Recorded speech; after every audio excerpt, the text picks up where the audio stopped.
Hey, this is Ed Snell. Today's stack is about why I left tech startups, but also what I miss about them.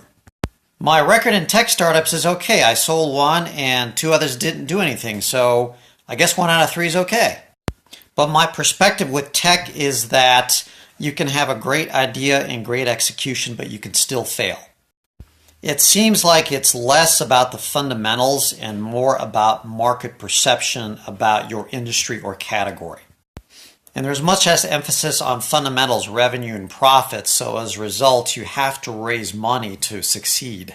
So if the market perception about your industry isn't good, you're going to fail because you can't raise money.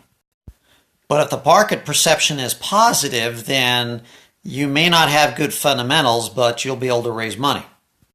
I was listening to one story from a VC earlier today in the tech industry, explaining about what he called a good opportunity.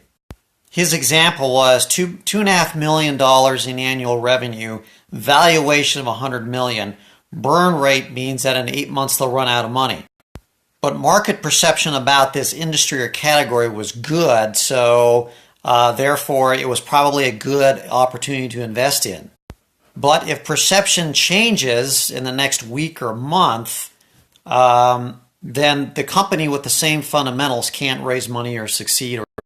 It seems like tech really comes down to timing, and I encourage you to do a search for Bill Gross TED Talk timing. You'll come up with a great video. Bill basically says that of all the opportunities worked on in tech, the one real big deciding factor was timing. Of course, there's going to be timing in every industry, but it seems to be really critical in tech. And my perception is that tech really benefits investors or venture capitalists, not really the startups or the entrepreneurs doing them. VCs are able to deploy their money across a lot of different opportunities, and they look for that one really big payoff in 10. But as a founder, you can't deploy your resources, your money, your time across a lot of different opportunities, so you've got all your risks tied up in one. In my experience as the founder, you're also the last in line to get a payout. And from my experience, the way term sheets are structured, unless your startup succeeds really big, you may not really get much out of it for yourself. And let's be honest, how many tech startups really succeed big? Very few. But I think tech attracts the most money and the smartest people in the world. And I don't consider myself that smart, so I found it just really hard to keep up in tech. So I think tech comes down to being really smart. You have to have perfect timing, and your market perception about your industry has to be spot on. And you have to be able to raise money, because that's how you'll survive. You're not going to survive on fundamentals, at least early on. Now, there are some things I really miss about tech that I don't find in the world of consumer product startups.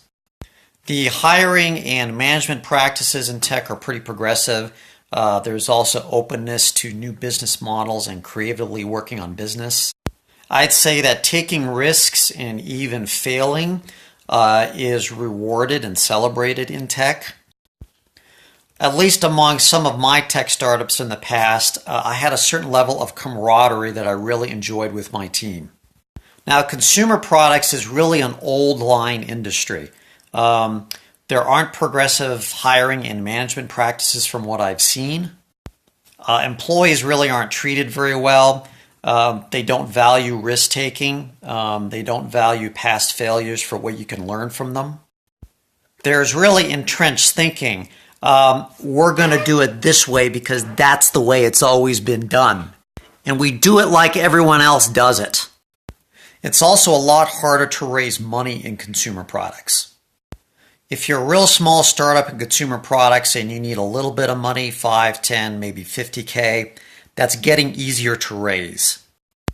But if you're looking to raise something like 50,000, maybe to $1 million, I just don't see those sources readily available like they are in tech. But because consumer products move slower than tech, in general, it's just a much easier industry to work in my experience.